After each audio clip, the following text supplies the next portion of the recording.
અમે સદવિચાર હોસ્પિટલમાં હતી. અમારે સીઝરનો કેસ હતો, ડિલિવરીનો કેસ હતો. પહેલેથી અમારે ત્યાંની ફાઇલ જ છે. બાળક અમારા સિરિયસ છે. મારું પેશન્ટ વહી ગયા પછી 1.5 કલાક સિવાય અમને ડોક્ટરે કીધું નહીં કે તમારું પેશન્ટ ખલાસ થઈ ગયું છે. ડોક્ટરની બેદરકારી જ છે. એના બેદરકારીના લીધે જ થયું છે બધું.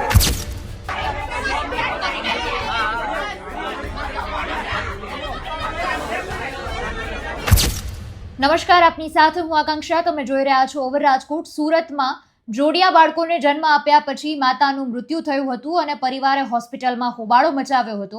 માતાનું મૃત્યુ ડોક્ટરની બેદરકારીના લીધે જ થયું છે, આ રીતના આક્ષેપો પરિવાર દ્વારા મૂકવામાં આવ્યા હતા.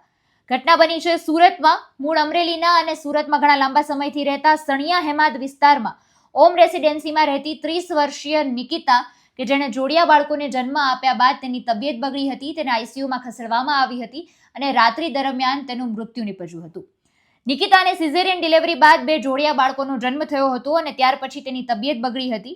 મહિલાના મોતને લઈને પરિવારજનો દ્વારા આક્ષેપો છે ડોક્ટરો પર મૂકવામાં આવ્યા છે. પરિવારજનોએ એ રીતે આરોપો મૂક્યા છે કે ડોક્ટરની બેદરકારીના લીધે જ માતા છે તેનું મૃત્યુ થયું છે. એમના બાળકો છે એ પણ સિરિયસ છે અને મૃત્યુના 1.5 કલાક સુધી તેમને જાણ કરવામાં નહોતી આવી કે નિકિતાનું મૃત્યુ થઈ ગયું છે.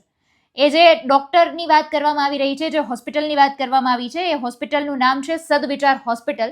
પરિવારજનના જે હેતલબેન છે તેમના દ્વારા એવું કહેવામાં આવ્યું છે કે સદવિચાર હોસ્પિટલ છે ત્યાં જ એમના ડિલિવરીની ફાઇલ ચાલી રહી હતી અને નિકિતાનું મૃત્યુ થઈ ગયાના 1.5 કલાક બાદ પણ તેમને જાણ કરવામાં નહોતી આવી કે નિકિતા છે તે મૃત્યુ પામી છે અને તેમના બંને બાળકો, જોડિયા બાળકો જે જન્મ્યા છે એ પણ સિરિયસ છે.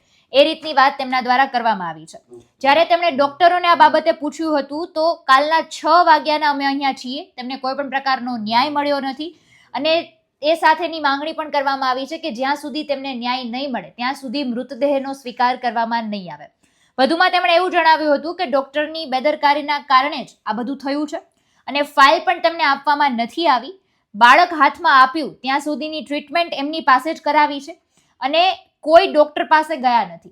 એટલે એમની જે ફાઇલ છે એ પણ તેમને પરત આપવામાં નથી આવી. અત્યારે પરિવાર દ્વારા ત્યાં હોબાળો મચાવવામાં આવ્યો હોય એના દ્રશ્યો પણ સામે આવ્યા છે અને પરિવારની અત્યારે એ જ માંગણી છે કે જ્યાં સુધી એમને ન્યાય નહીં મળે ત્યાં સુધી મૃતદેહ છે તેને સ્વીકારવામાં નહીં આવે. ડોક્ટર વીણા મેડમે કાલે જ પોલીસે તેમને બચાવી હતી એવી વાત કરી હતી અને તેમની માંગ છે આ રીતની જ કરવામાં આવી છે. એટલે આ દિશામાં વધુ તપાસ પણ હાથ ધરવામાં આવી છે. સમગ્ર મુદ્દાને લઈને આપનું શું કહેવું છે કમેન્ટમાં જણાવજો. ફરી મળીશું. અમને રજા આપશો. નમસ્કાર.